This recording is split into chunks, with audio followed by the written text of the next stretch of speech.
Thank you.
Shift guy over here. Yeah, and I'll be inside with you too. Okay. This one is going to be very easy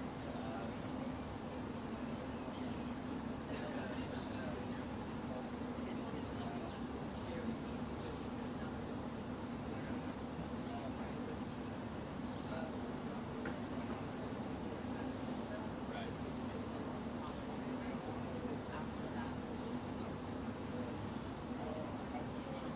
question.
basically, for the arrival, our goal is to stay away from, is to be blocked from the press.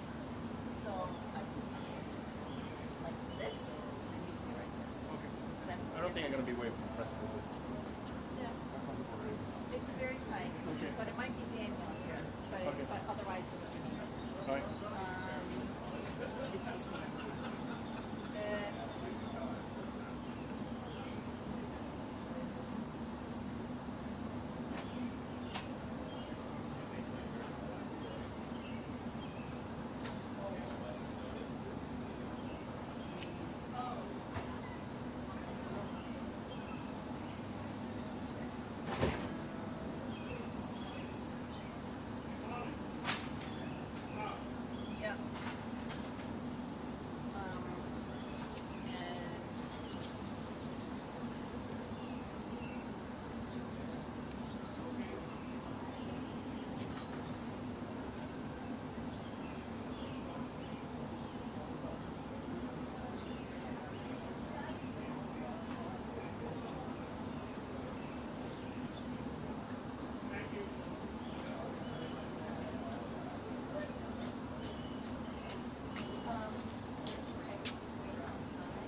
It looks like 3 different ones.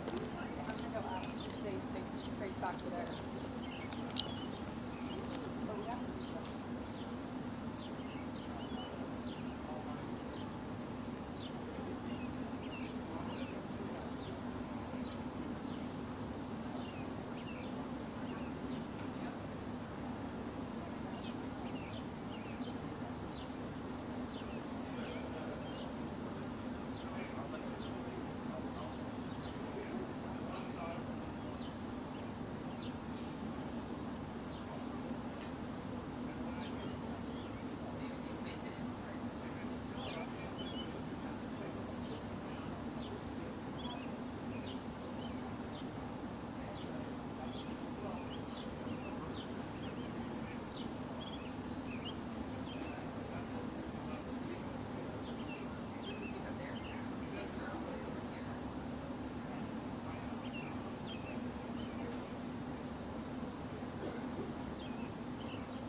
That's why we put them so far away. They're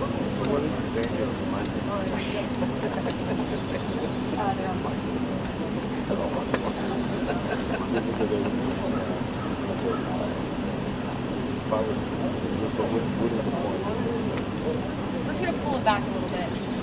Just pick them up and bring the hit. Okay, that's fine. Whatever you want to do. Yeah, I mean they're all unplugged. They're unplugged. Okay, yeah, we're just gonna move them back Okay. so we don't. I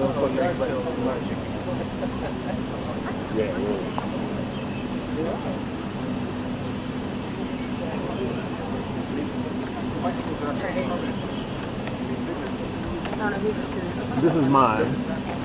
I'm not sure which one is White House. I think this one is, and this is CBS maybe. You know, just lay them right here. Because theirs wasn't even on. Got a call transmission to tell them that you guys unplugged. I totally use. Yeah, but White House is expecting that. That's smart.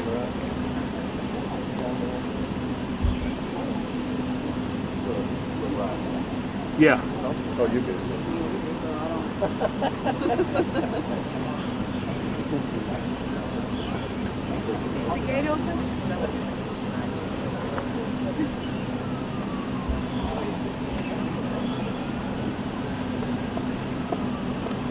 Hey, Jason Rodney here over at Stakeout at the White House West Wing. Hey man, how you doing? We had your microphone over at a strategic location and the staff unplugged it so you won't hear any audio. Yeah, it's gone. They unplugged it. Well, I don't know. That's something you guys gotta talk to them about. Sorry, man. Okay, bye. So the question is still the country they go on the White House as well?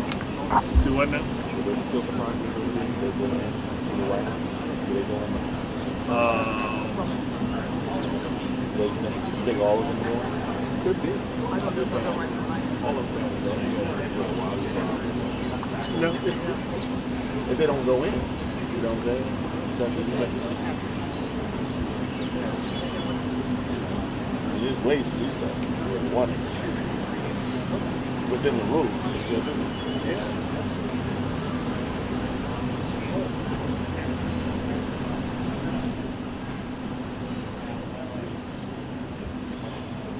Well, you got one shot though. You know, they have to be different. The third shot, I have to be different. Oh, that's yours? Oh my God. You gotta use the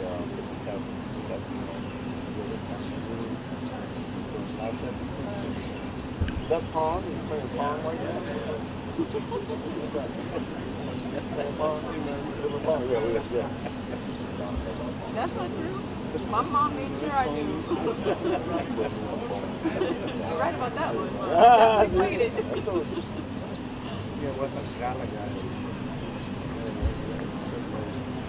That's all right. I went out No, that's all right. Costco, they had the arcade type thing. Yeah. They have a lot of arcades now. They have like. Agent came out. Gate open?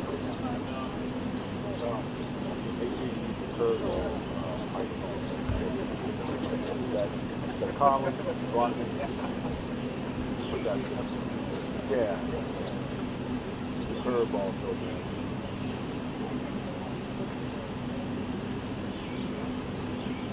All right, my shotgun is up, so everybody watch your mouth.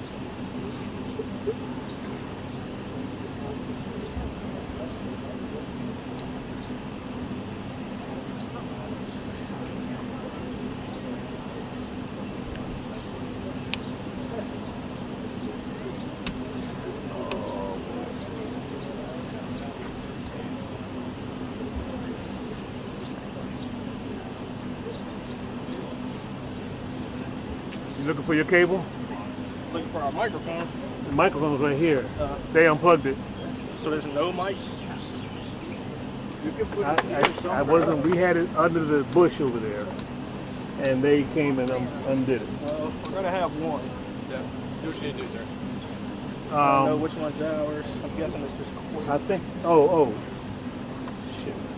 I think the cable is still there. Cable, no? Hold it. Go plug into one of the cables, and I'll let you know if I hear it or not. Because one's mine. What are you trying to do? Go plug into the cable. Okay. Never mind.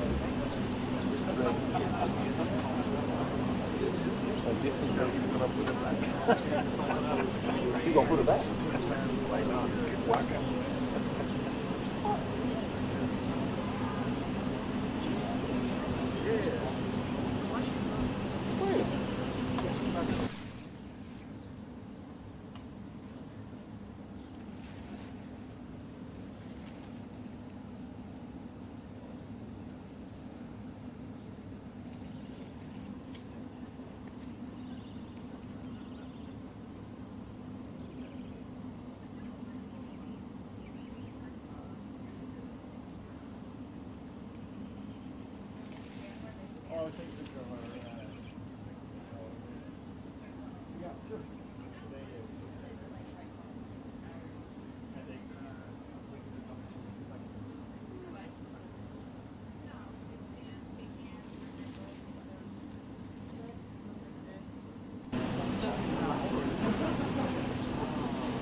What did you say? I know you don't know about Dexter. We haven't seen Dexter for a while, you know how much work is too much to run away from.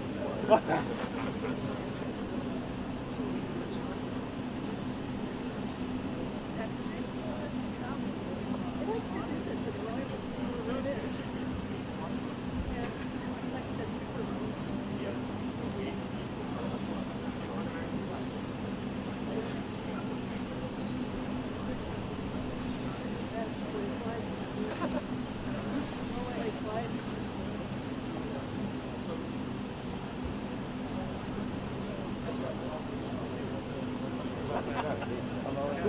You already got it.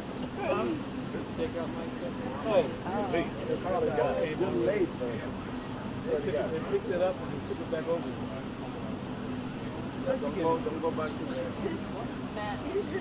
That's amazing. That's amazing. You go out They put it on the stand right here, on the other side of the boat. I called over and told them the White House, the Capitol, the press office, unplugged it. So we had it over there under the rubber. And they didn't want those problems. Okay.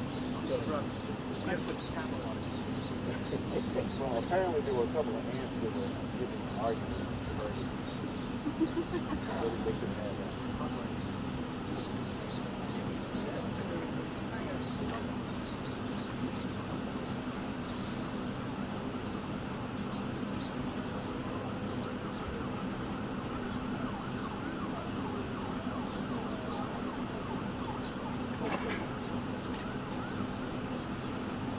You guys just holler when they open the gates. What do you want to holler? Just when they open the gate. No, I mean holler what? The gates are open. Oh, say that? Say I'm messing with you. I can say anything. I got don't know. bored. It's full of jokes somewhere. Bananas today. You don't know what They look down there. So we've been putting those microphones there for I don't know how long. Several, bunch of rivals. Oh, With the cases. you sat on the back. Oh, okay. And it doesn't affect the cars? Oh, okay. Well, he's just got the case in. Yeah, but some, you know. It's a thick case. Okay.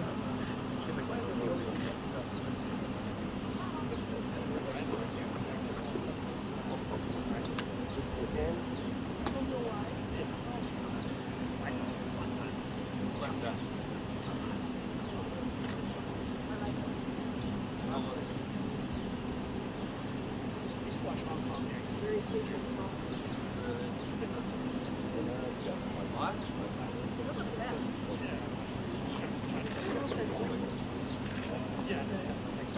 his grass is good, that's the that was some years ago.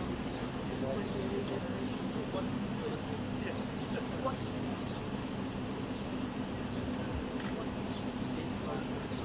Oh boy.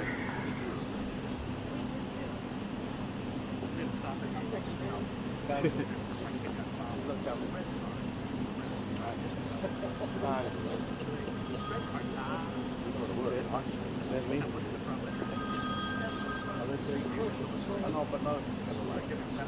Hello.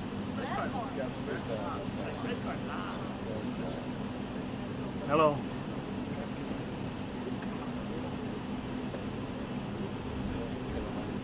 Okay. All right. You think so? Everybody said it. I don't think so.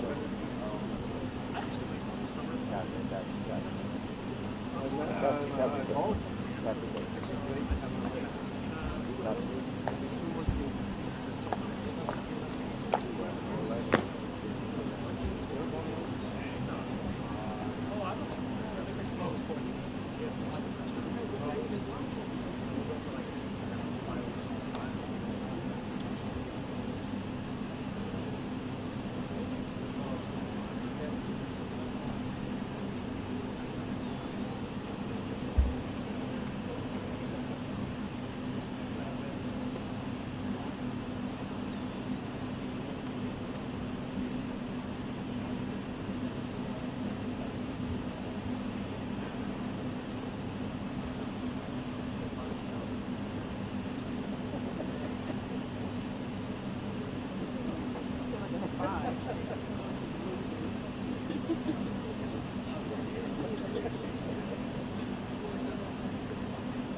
Could you leave, please?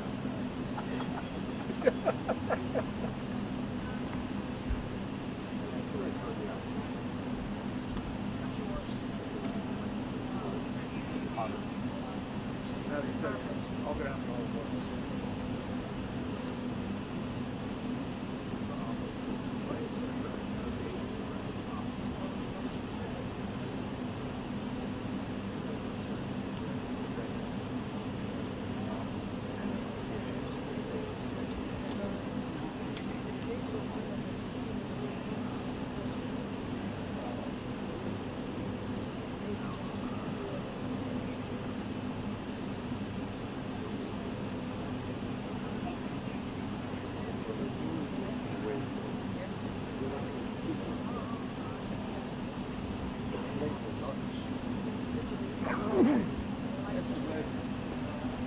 Thank you.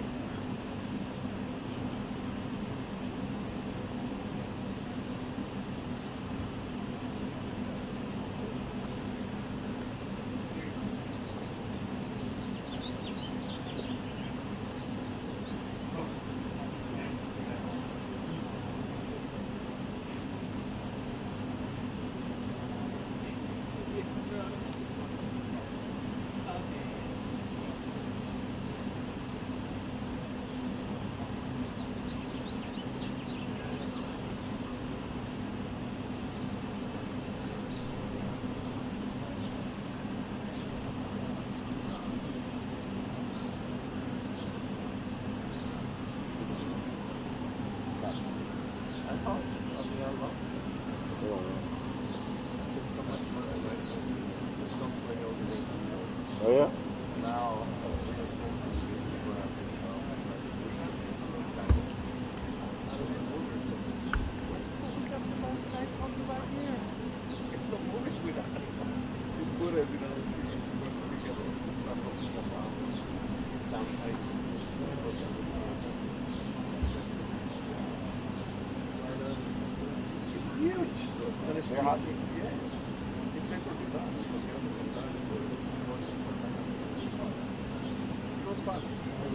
Still got his equipment.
It's opening.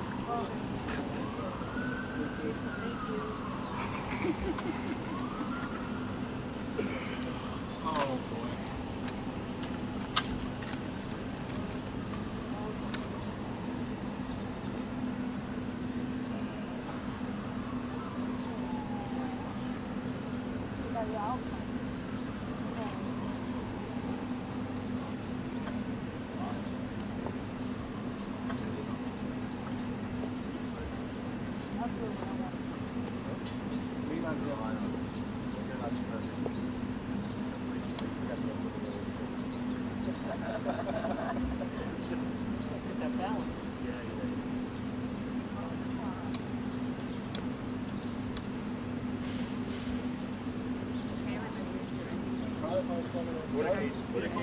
Travel pool here at the White House.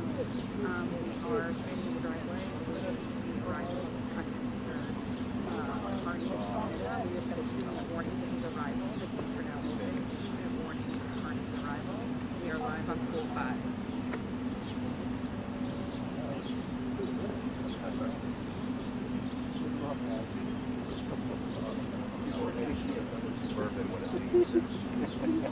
This one reads.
Mr. President, are you close to a trade deal? Canada, as you meet the new Prime Minister, sir. Do you think the Fed will cut interest rates tomorrow?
Instead of running two cables, but I don't know.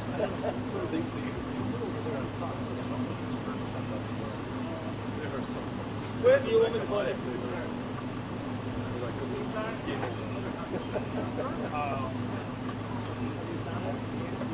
They don't follow. You have to get behind that whole. Yeah, I'm happy to. I didn't. Hey Jeff, do you see any of our correspondence back there? Yeah, I do not. Okay. because you have like 15 people. Yeah, no worries, guys. Here, I'm gonna sneak through here. I'll call the desk and just let them know we're up. Bars. I need to see a course. I need to look up a lavalier at some point here. Yeah, I know. Hello, everyone. Olivia.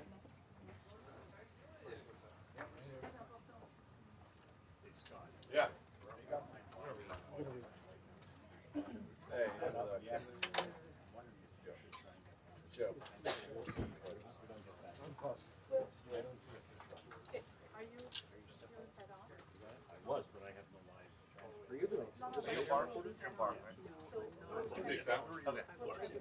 yeah, both our cameras are on.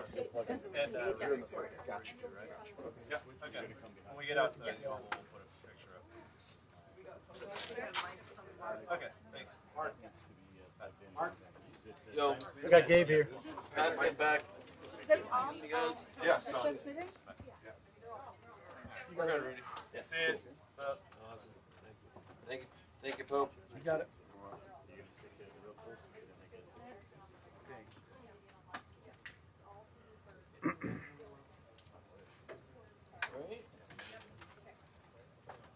Okay, we're gonna start checking names. TV pool first. Yep. Yes, TV pool? Canadian TV, and that's the one that's saw you earlier, Jess. Yes. Yes. Thank you.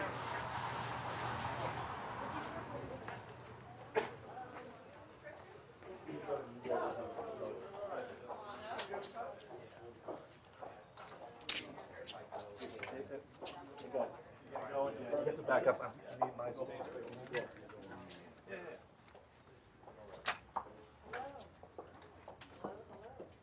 Mark, you wireless? Yeah, I'm wireless. Can you step in front? You want to take a left side? All right.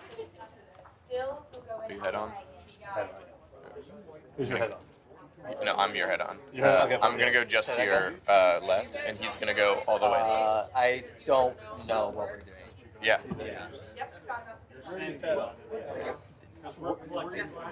We're sighting. If you're plugged into us, then I think. Yeah, we're the head on. So you're head on. So you're Yeah. Scott, and you guys are going in first. I'm not the one that. And then where do you want to line up? You want to line up to my left or my right? I'm gonna be just to your left. Yeah. Is that okay? So I'll go before you then. Oh no, I see. I'll go in just right before you. Yeah. Hey, so you guys will leave this room, right? Nah. I'm head on, so we'll leave this space. I was told I'll be behind the right corner. Okay, that's good. Okay, all reporters, there you go in the back. All TV first, still in the middle. Reporters, please back up. We're going in first. He's gonna get in with our arms. Oh, that's lovely. Two people sitting here. All reporters, take one big step back. See that, Rudy? Joe, do your shot up. Or are you in bars? I'm at camera now. You're in camera now? Jen, you might have to go to the right. Yeah.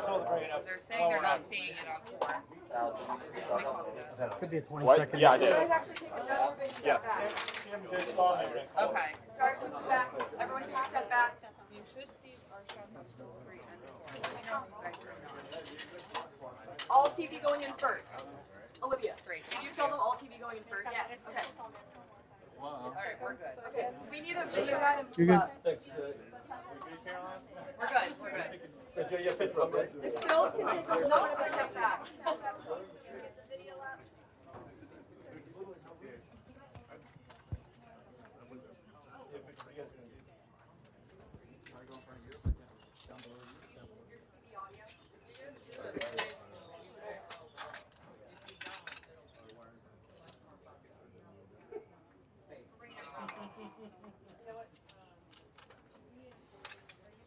Think I should go right? Do you think I should go right? Of the chairs, maybe. Split the difference.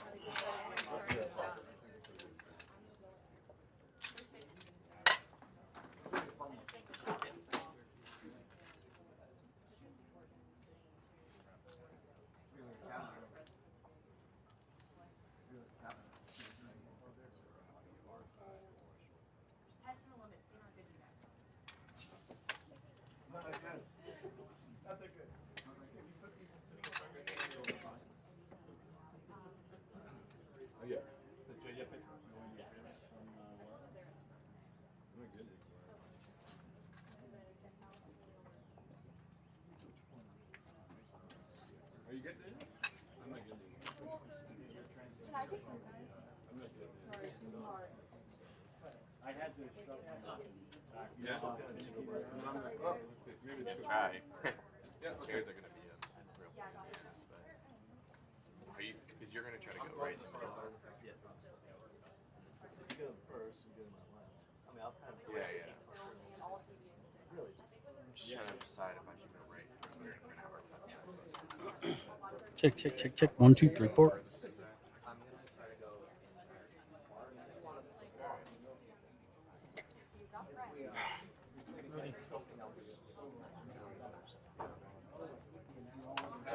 Rudy.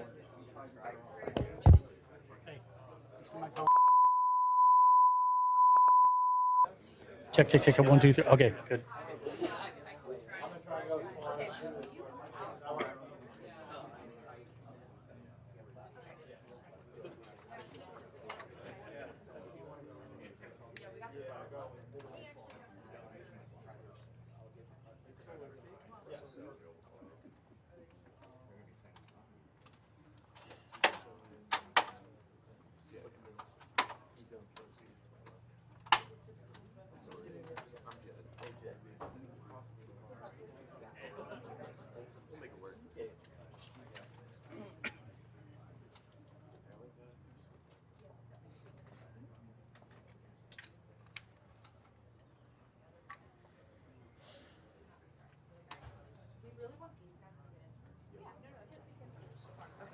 Don't stop. No. Don't stop. I'm not kidding. Yeah, I'm just trying to help here. Well, don't worry. I'll just screen that. Don't worry. Watch. The other side to help make sure they all leave when they're supposed to. I have to ask him. So he's doing class. I apologize. Who's your head on? Right behind him. You're head on? I'm head on, yeah. Yeah, so you'll be behind me. This is the new So we're going in first. Nexus. Waka. Is this how Yeah, but right now, it's only humanly possible for me to go in after my colleague and then you go in next. It's nice, man. I gotta keep it off though because it drains the battery. Yeah. Yeah, I got 8 channels. Wow. It's all internal. Oh, it's all screen though. Yeah, I miss buttons and knobs. I hear you. You got RTSA all over.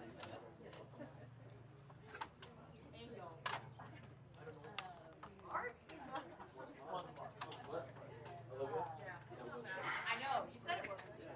You're right. Smart.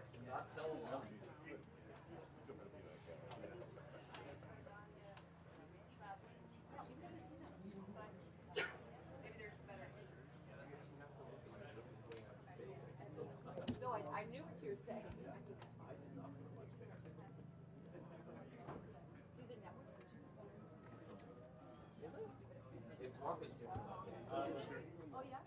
Yeah.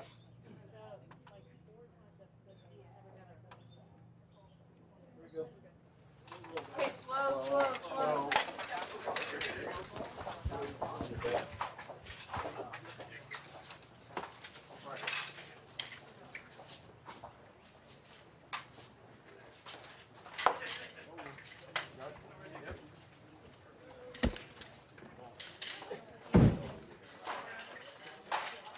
Oh boy. Stand here. Just watch the mic on their heads, please. Watch your stick. I gotta go.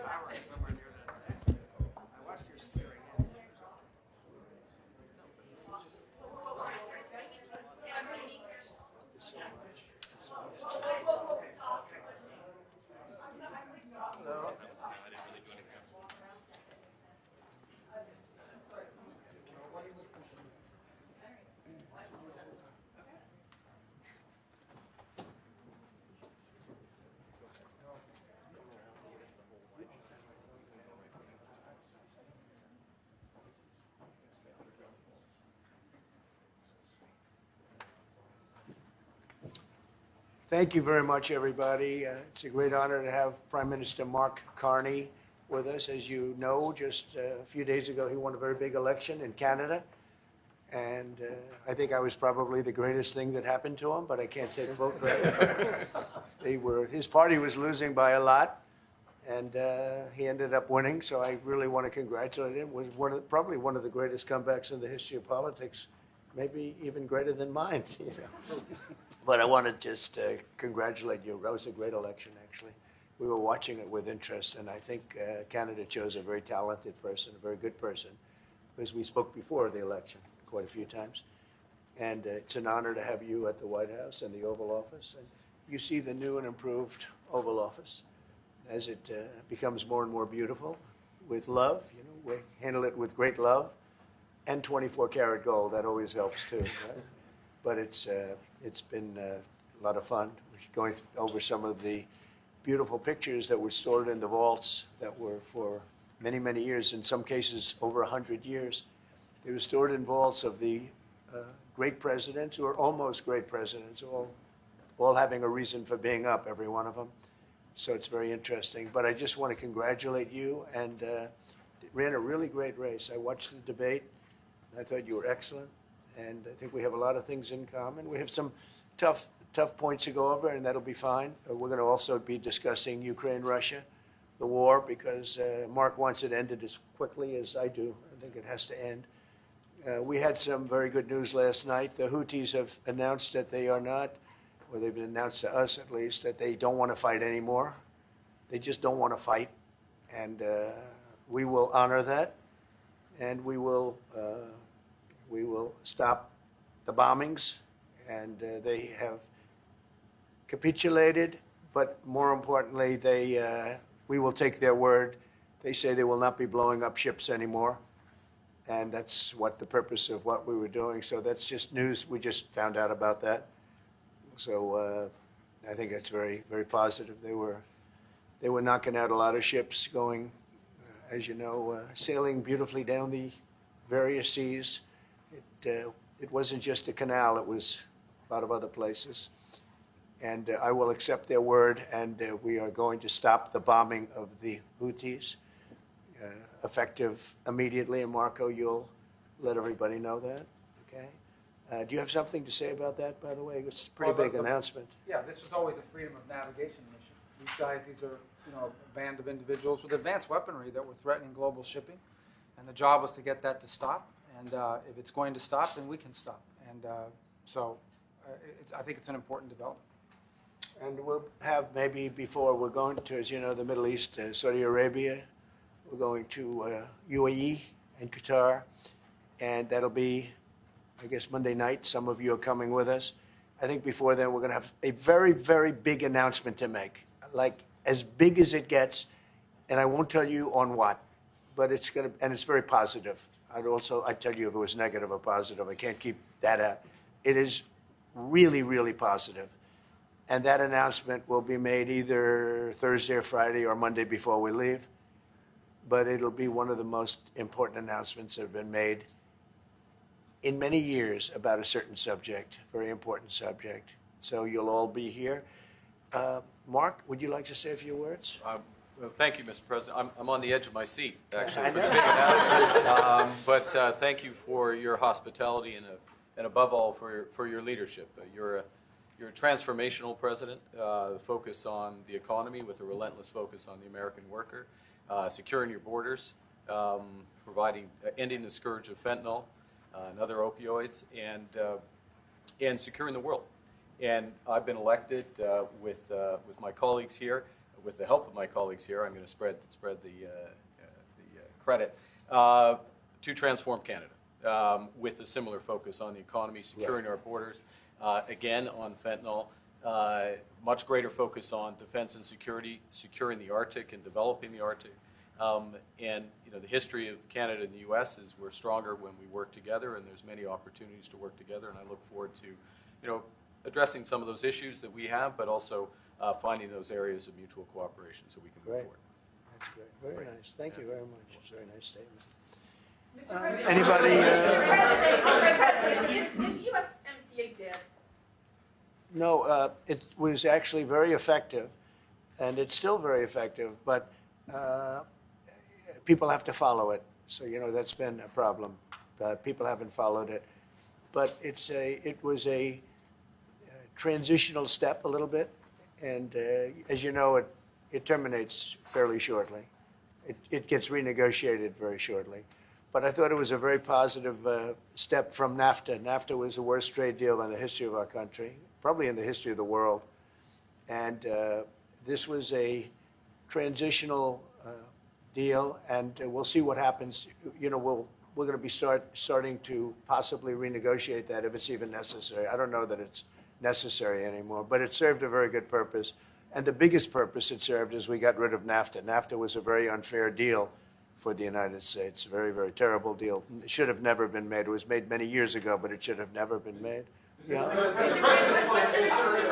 and the United States, would you like to see your first trade deal be with Canada? Our neighbors? I would love that. Look, I have a lot of respect for this man, and I watched him come up, in a sense, through the ranks when he wasn't given much of a chance, and he ran a really great campaign. He did a really great debate. I think that debate was very helpful. I was going to raise my hand. I don't know if that's good or bad. I shouldn't say that. That might hurt you. But no, he ran a really great election, I thought. And yeah, something could happen. Something could happen. Yeah, please. What's the top concession you want out of Canada? The top concession you want out of Canada? Concession? Yes. Friendship. But that's not a concession. No, we're going to be friends with Canada. Regardless of anything, we're going to be friends with Canada. Canada is a very special place to me. I know so many people that live in Canada. My parents had relatives that lived in Canada, my mother in particular. And I love Canada. I have a lot of respect for the Canadians. Wayne Gretzky, how good, the great one.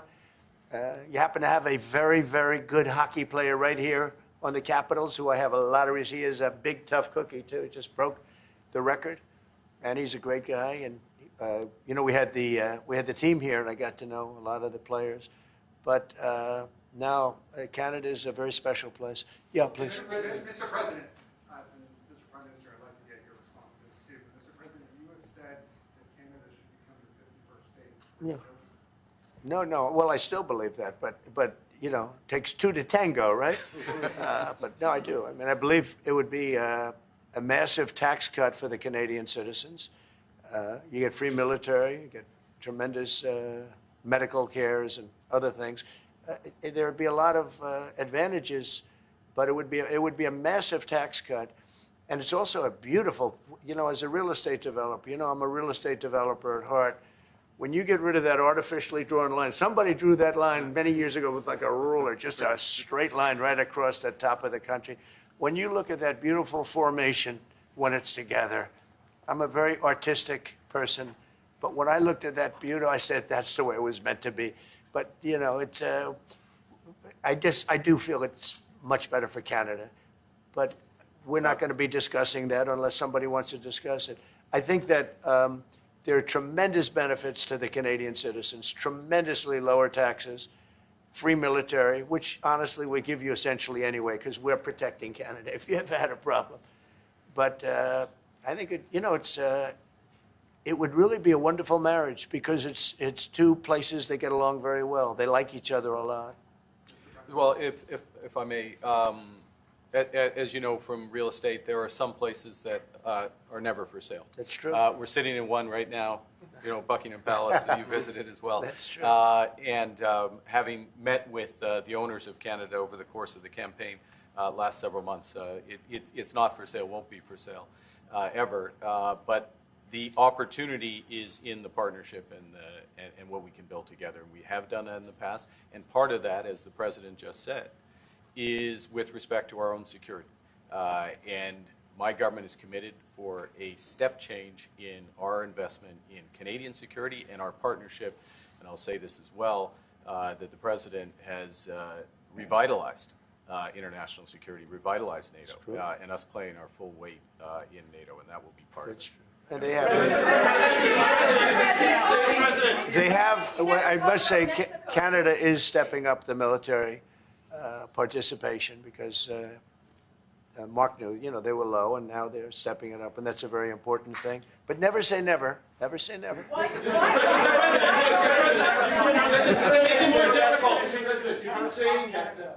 would it take to get the tariffs off of Canada?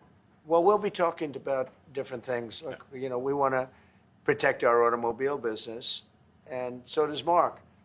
But we want to make the automobiles, and we want to, you know, we have a tremendous abundance of energy, more than any country. We have, just in Alaska alone, Anwar has been reopened now. Anwar is probably the largest find anywhere in the world. They say it's larger than Saudi Arabia. I don't know, but it's a lot.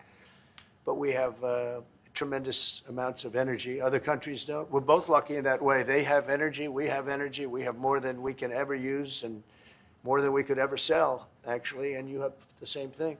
So we're two countries that are very lucky. If you look at China, they don't have that. You know, it's a big disadvantage. Other countries, most countries don't have. You know, most countries don't have that. So Canada and us, we have a lot of advantages over other places. Mr. President, when you consider what Mr. Carney just said, that Canada is not for sale, does this make the discussion a little more difficult to start on? No, not at all. No, not at all. No, time will tell. It's only time. But I say never. I've had many, many things that were not doable, and they ended up being doable, and only doable in a very friendly way. But if it's to everybody's benefit, you know, Canada loves us, and we love Canada. That's, I think, the number one thing that's important. But we'll see. I mean, over time, we'll see what happens. China. I was hoping you can clarify something. Earlier this morning in Capitol Hill, Secretary Besson said that there had been no negotiations yet with China. You have said something different. They want to meet, and they're doing no business right now. And those ships are turning around in the Pacific Ocean. Big turn. Those are big ships. Those ships take about 10 miles to turn. And, you know, we lost $1 trillion to China on trade because of an incompetent president that we had who preceded me, grossly incompetent. You're finding it out more and more now. And by not trading, we're losing nothing. So we're saving $1 trillion. It's a lot. But they want to negotiate, and they want to have a meeting, and we'll be meeting with them at the right time. But you haven't met with them yet. I have not met with them, of course. You would know if I met. I'd tell you. They want to meet, but, you know, we are right now, look, they're suffering greatly. Their economy is suffering greatly because they're not doing trade with the U.S., and they made most of their money off the U.S. Don't kid yourself. They don't make the money off other countries like this. And they were making, we had a trade imbalance. We had a deficit, or they had a surplus, another way of saying it, of more than $1 trillion. Think of it, more than $1 trillion. And because of 145%, that's the only reason, but because of, they have now 145% tariff, there's no trading. You can't trade with 145%. We are, therefore, making, in a certain way, I guess, $1.1 trillion In other words, we're not losing $1.1 trillion. Our deficit is much better. When I started, I say we were losing billions of dollars a day on trade. That's rapidly turning around. We looked at numbers this morning. So we were losing, the United States during Biden was losing more than, I won't even give you numbers because they're so embarrassing, but billions of dollars a day on trade. Those numbers are rapidly turning between the tariffs. Don't forget, we're now getting 25% on cars, 25% on aluminum, 25% on steel, and maybe more importantly, massive numbers of companies are moving into the United States. Honda, we have tremendous, the car companies are moving in at levels we've never seen before. The biggest investment ever made in the United States is being made right now. Trillions of dollars. I would say we could be at $9 trillion. You could go back to other presidents. They haven't had $1 trillion for their entire term. Look at Biden. He had bad numbers. People were leaving. They weren't coming in. They were leaving with Biden, and he didn't know the difference. The only thing he knew is people coming in. You know who they were? Illegal immigrants, okay, from prisons, from mental institutions, from all sorts of places that weren't good, from gangs, from Venezuela. They were coming in and they were criminals and murderers, 11,888 people that murdered, and at least half of them murdered more than one person. This is what Biden led into our country. I'm bringing in big companies. We have Apple is investing $500 billion. We have Jensen, as you know, is going to be 500 biggest chip maker, or chip thinker, I call him. He's really a thinker more than a maker. But we also have the maker, Mr. Wei. I get to know them all in the last, it was a cram course. But they're all moving into America because of the tariffs. And I don't think people have appreciated it. Some people do. Some of the smart people do. So we have more money coming in. It's really an amazing thing. We have more money being invested in the United States now than at any time ever before in our history, and it's not even close. And I think the real number could be 9 or 10 trillion. We don't know everybody that's doing it. We have many. I just heard about a plant that's being built right now, a very, very top-of-the-line company, and they didn't come to the White House. They're just doing it because they're making it because if they build here, there are no tariffs. And this is the big market. This is the market. That sets us apart from it. This is the market where everyone wants to be. Now, if I didn't come here and do this, all of a sudden we wouldn't be the market where everyone wants to be. So we were able to do it in time. But we're going to have a great announcement. And I'm not necessarily saying it's on trade. Going to the beginning, we're going to have a great announcement over the next few days, an announcement that will be so incredible, so positive. And I'm not saying, I don't want you to think it's necessarily on trade. Just to finish, we also have a situation, because everyone says, when are you going to sign deals? We don't have to sign deals. We could sign 25 deals right now, Howard, if we wanted. We don't have to sign deals. They have to sign deals with us. They want a piece of our market. We don't want a piece of their market. We don't care about their market. They want a piece of our market. So we can just sit down, and I'll do this at some point over the next 2 weeks, and I'll sit with Howard and Scott and with our great vice president, who has done a really good job. We have some good news to report on a lot of fronts. But JD will be there, and Marco, and we're going to sit down, and we're going to put very fair numbers down, and we're going to say, here's what this country, what we want, and congratulations, we have a deal.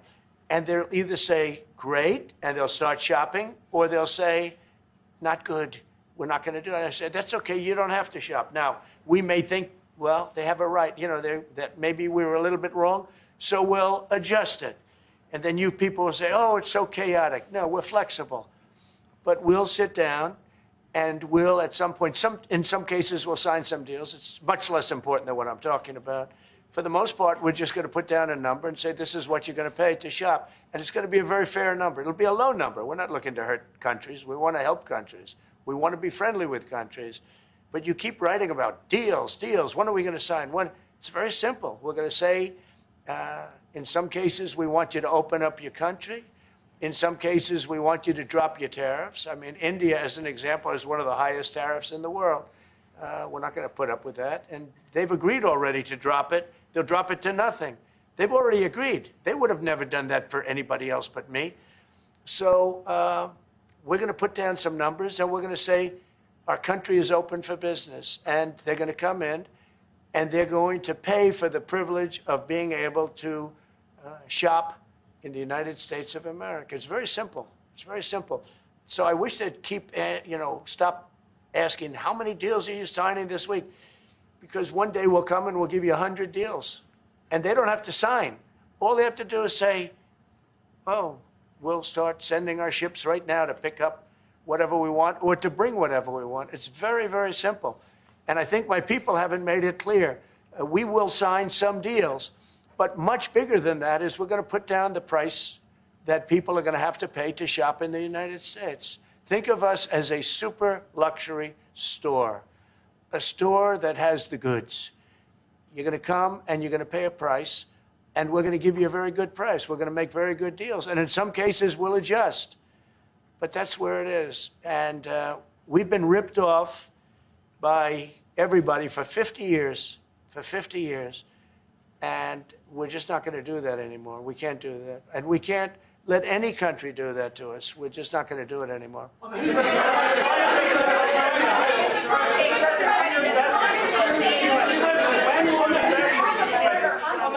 you tell us a bit more about the deal that you've reached with the Houthis? No, it's not a deal. They've said, please don't bomb us anymore, and we're not going to attack your ships. And where did you hear about that? It doesn't matter where I hear it. The very good source, I could tell you. Very, very good source. Would you say, Marco? I would say pretty good, right, JD? A very good source. No, they don't want to be. They don't want to be. They don't want to be bombed anymore. You know, I sort of thought that would happen. No, behind you, please. Clarifying something you said on USMCA, is the U.S. prepared to walk away from that pact? From what pact? USMCA. No. It's fine. It's there. It's good. We use it for certain things. It's there. We have the USMCA is a good deal for everybody. I won't say this about Mark, but I didn't like his predecessor. I didn't like a person that worked for. She was terrible, actually. She was a terrible person. And she really hurt that deal very badly because she tried to take advantage of the deal and she didn't get away with it. You know who I'm talking about. But so, you know, we had a bad relationship having to do with the fact that we disagreed with the way they viewed the deal. And we ended it. You know, we ended that relationship pretty much. The USMCA is great for all countries. It's good for all countries. We do have a negotiation coming up over the next year or so to adjust it or terminate it. Mr. President. I'll say a word on USMCA, if I may, Mr. President. It is a basis for a broader negotiation. Some things about it are going to have to change. And part of the way you've conducted these tariffs has taken advantage of existing aspects of USMCA. So it's going to have to change. There's other elements that are come, and that's part of what we're going to discuss. Right.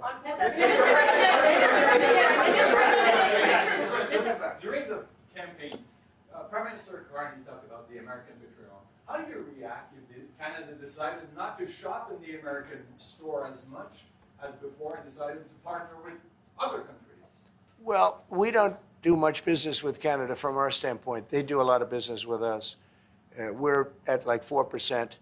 And usually those things don't last very long. You know, we have great things, great product. The kind of product we sell, nobody else can sell, including military. Look, we make the best military equipment in the world, and Canada buys our military equipment, which we appreciate. But we make the best military equipment in the world by far. The missiles, the submarines, everything. Everything we have is really top notch. I rebuilt our military during our last term. Stupidly, we gave some away to Afghanistan, which shouldn't have happened. But that was, I think it was the most embarrassing moment in the history of our country. It was just very incompetent people. But if you look, the man that's now the head of our Joint Chiefs, he led the attack on ISIS for me. That's why he's the head of the Joint Chiefs. And Raisin Kane, he was unbelievable. And as you know, we defeated ISIS in 3 weeks. It was supposed to take 5 years. We did it in 3 weeks. And he ran the campaign. I said, I like him. But I knew him before. I went to Iraq, and we agreed to a plan, and that was the plan. And as you know, we did it in record time. So we have You know, we have the best equipment in the world. We have the best, a lot of things. And, but Canada, it does a lot more business with us than we do with Canada. Yeah. Mr. President, can I ask you about your investments, Mr. President? When do you think the investments that you've announced, the trillions, will finally hit economic data this year? When you're saying about the tariffs? No, about the investments that you've announced. Oh, it's hitting right now. Look, they're already starting AI plants. These are not people that look for financing. That's a good thing. You know, in real estate, you get a site, then you have to look for financing. You have to get your zoning. You know, 5 years later, you start building. You get a bank, then the bank's no good. And these people have massive amounts of cash. The CHIPS Act was a ridiculous thing because that doesn't get them to build. All we did is hand very wealthy companies money. The CHIPS Act that was done by Biden. Billions, we give them billions of dollars. They don't even have to do anything with it.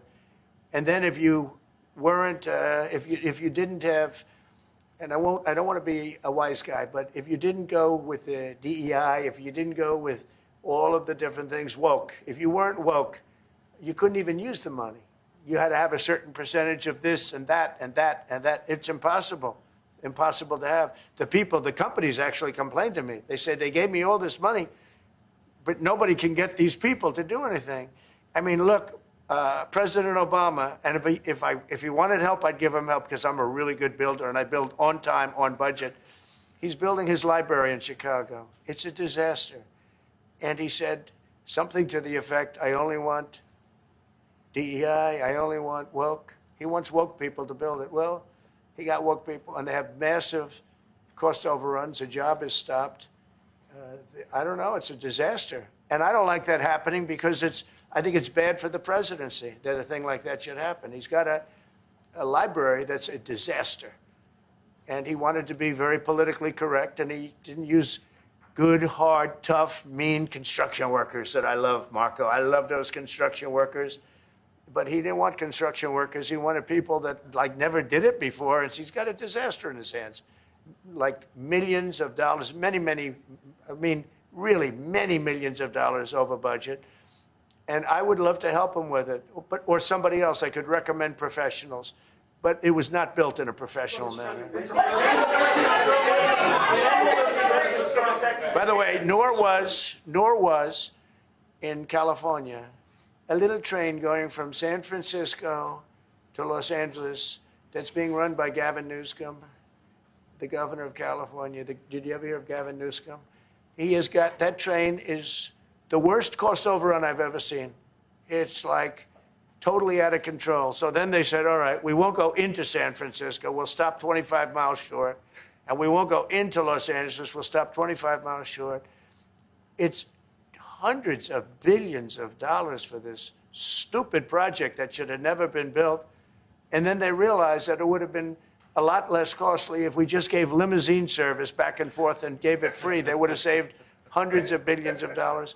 They have airplanes that go there for one 1/100th the cost.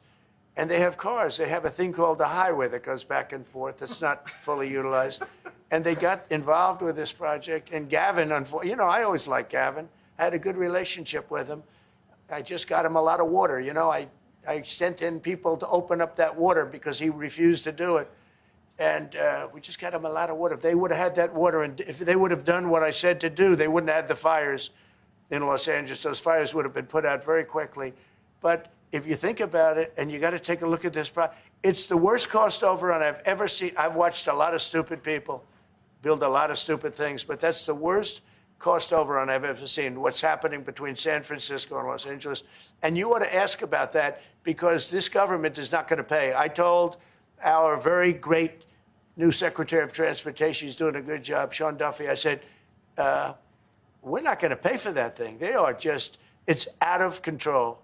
This is something that you don't have things like this. It's not even conceivable. Like 30 times over budget, 30 times. It's the craziest thing and now it's hundreds of, it was supposed to be a simple train. And I think the media should take a look at it. And I'd love him to run for president on the other side. You know, I'd love to see that. But I don't think he's going to be running because that one project alone, well, that and the fires and a lot of other things, pretty much put him out of the race.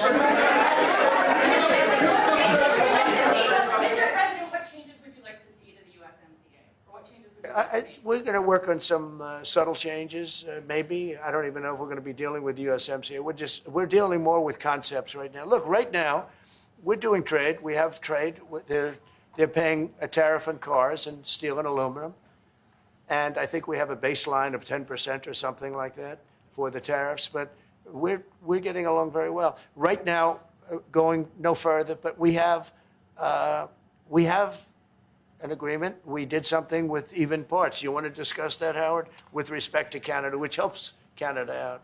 Sure. So we've made an arrangement with the car companies that 15% of their USMCA parts are included, and then 15% of foreign parts from the manufactured suggested retail price are not tariffed to help domestic manufacturing really thrive.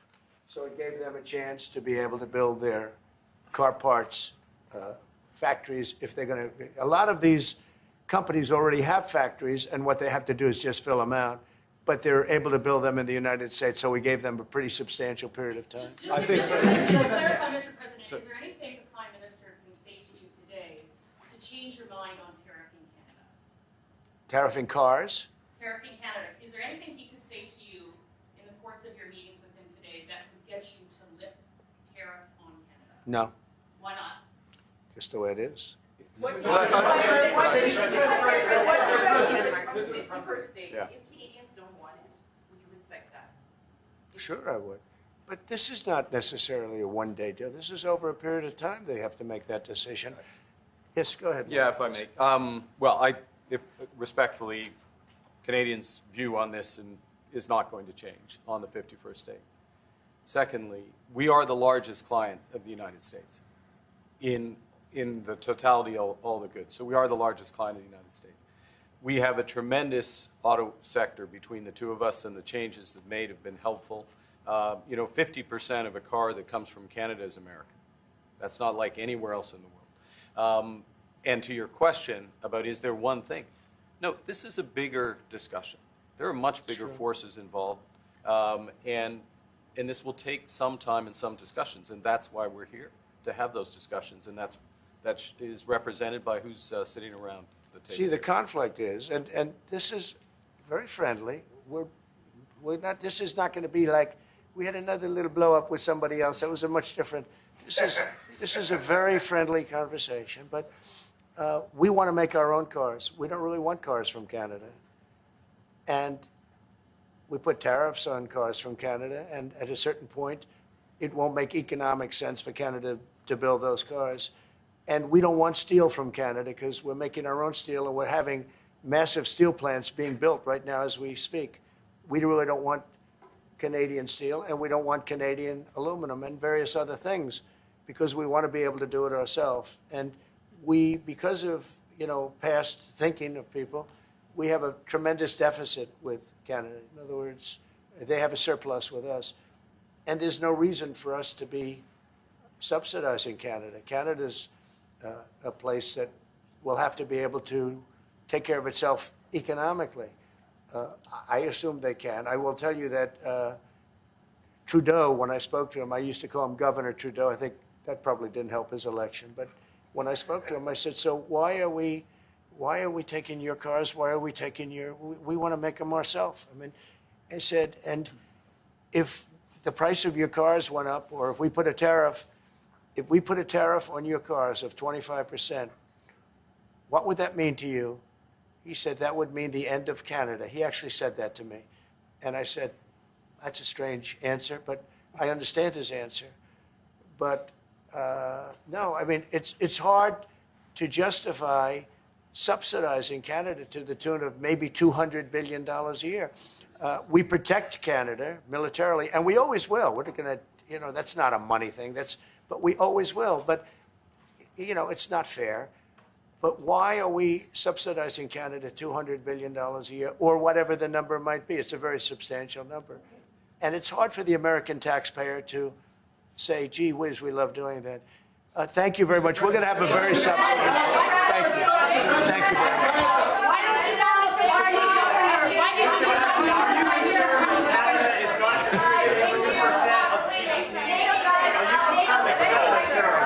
Sir, NATO spending? Can you comment on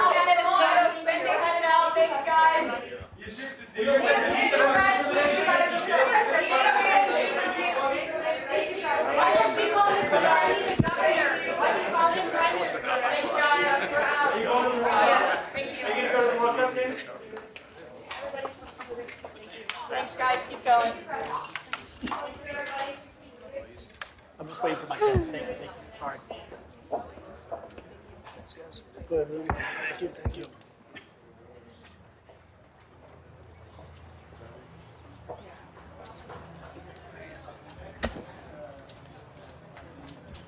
Sorry, you okay? Yeah, I'll get.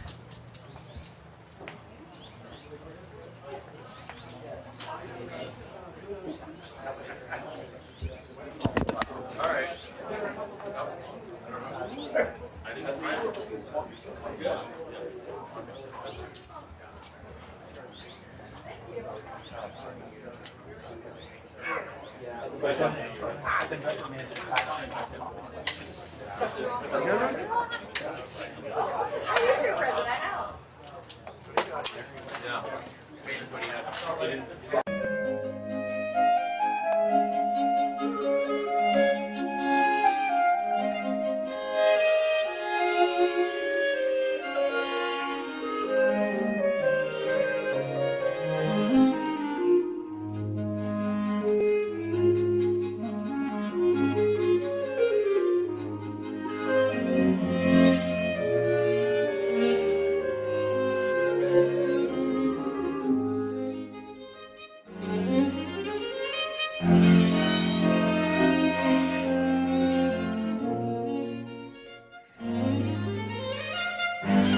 Das Allegro für Klarinette, Bassett, Horn und Streichtrio in F-Dur, Köchelverzeichnis 580 von Wolfgang Amadeus Mozart, hörten Sie in einer Aufnahme mit Sabine Meyer, Klarinette, Wolfgang Meyer, Bassetthorn und Mitgliedern des Carmina Quartetts.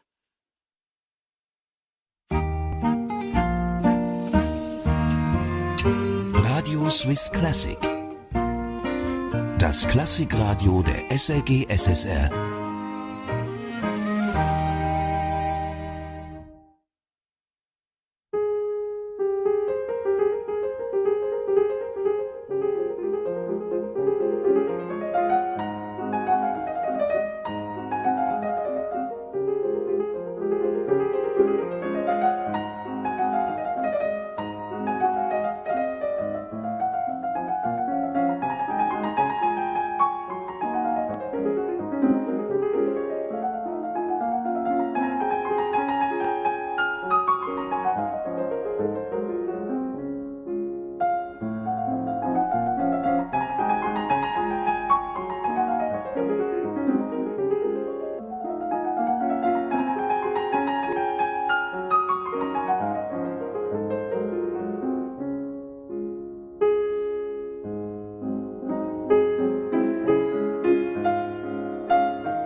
Das war der Des-Dur-Walzer Opus 64 Nummer 1 von Frédéric Chopin.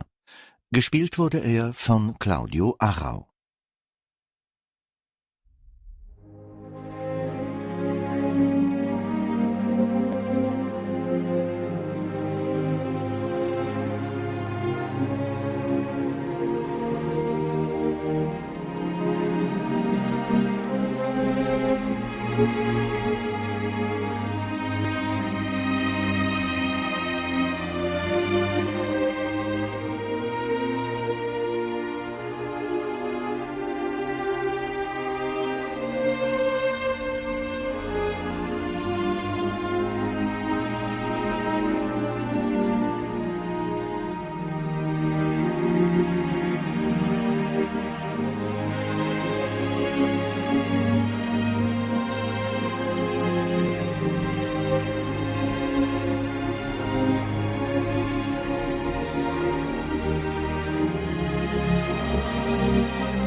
Das war das Andante sostenuto aus der Serenade für Streichorchester von Felix Weingartner. Sie hörten das Sinfonieorchester Basel unter der Leitung von Marco Letogna. Hans Stadelmeier dirigiert anschließend die Bamberger Symphoniker in der Ouvertüre zur Oper Dame Kobold, Opus 154 von Josef Joachim Raff.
Sie hörten die Ouvertüre zur Oper Dame Kobold von Joseph Joachim Raff.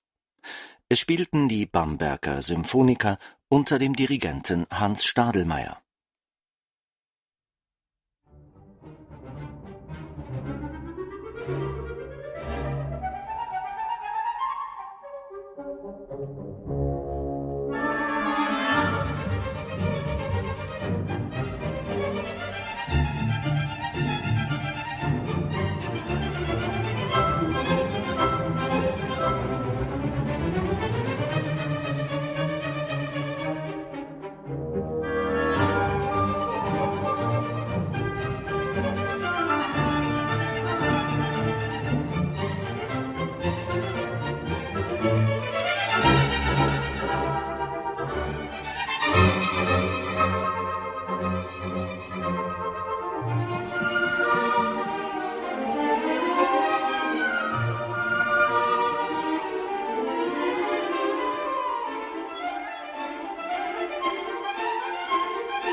Von Richard Hole erklang das Scherzo aus der Sinfonie Nummer 3 in B-Dur.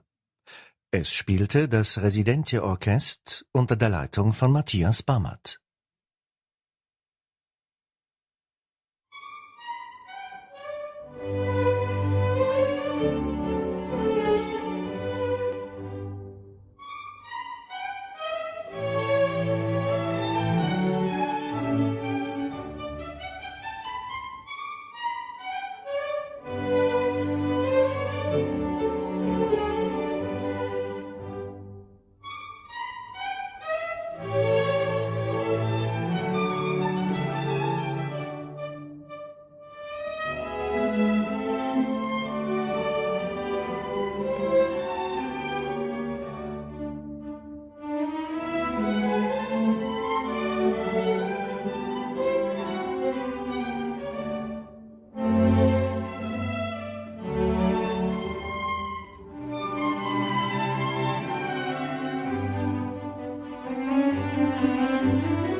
Aus der Streichersonate Nummer 1 in G-Dur von Gioacchino Rossini erklang der erste Satz, das Moderato.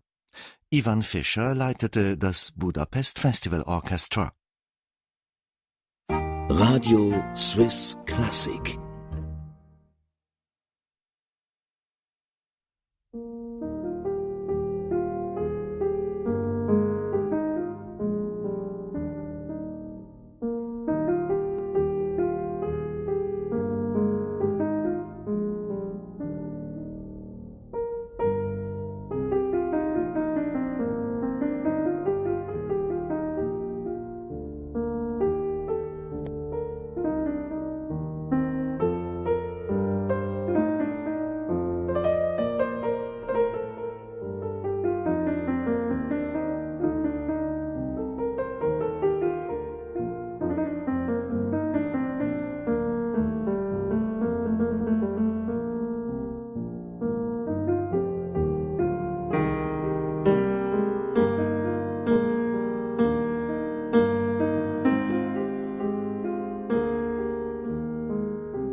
Von Johann Sebastian Bach hörten Sie Wachet auf, ruft uns die Stimme, Bachwerkeverzeichnis 645 in einer Klavierfassung von Ferruccio Busoni. Sie hörten eine Einspielung mit dem Pianisten Murray Peraya.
Das Rondo quasi Menuetto aus dem Konzert für Cello und Streicher in G-Dur von Luigi Boccherini.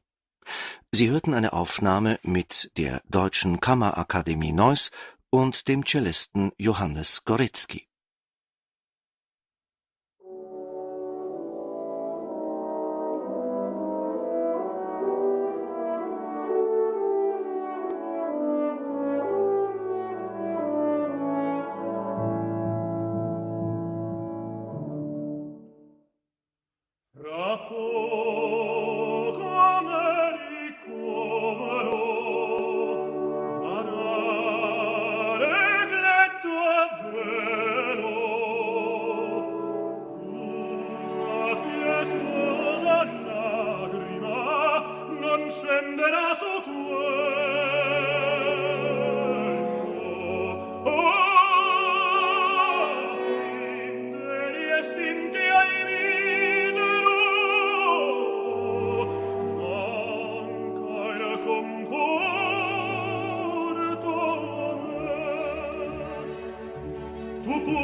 Tu pur dimentica quel marmo dispregiato, mai non passarmi, o Barbara, e tua consorte arato.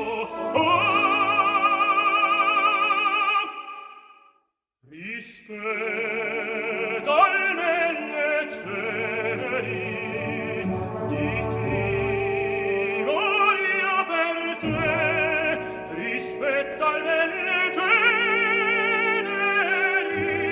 di chi moria per te, mai non passarmi, tu lo dimentica, rispetto almeno chi muore per te, mai non passarmi, tu lo dimentica, rispetto almeno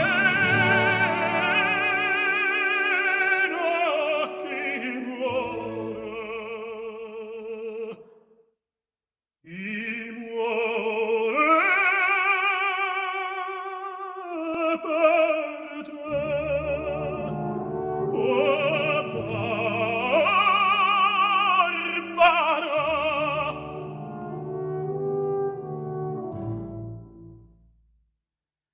Rispetto alle ceneri,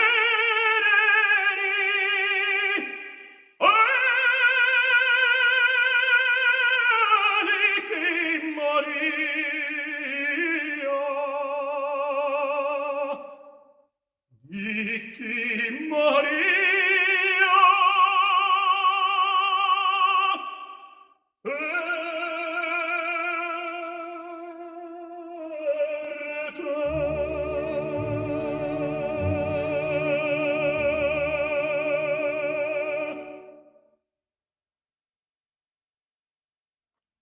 Das war die Arie Fra poco a me ricovero aus der Oper Lucia di Lammermoor von Gaetano Donizetti, gesungen vom Tenor Rolando Villazon. Begleitet wurde er vom Münchener Rundfunkorchester unter dem Dirigenten Marcello Viotti.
Von Antonin Dvorak erklang der Walzer Opus 54 Nummer 6. Sie hörten eine Einspielung mit der Prager Philharmonie unter dem Dirigenten Jakub Ruža.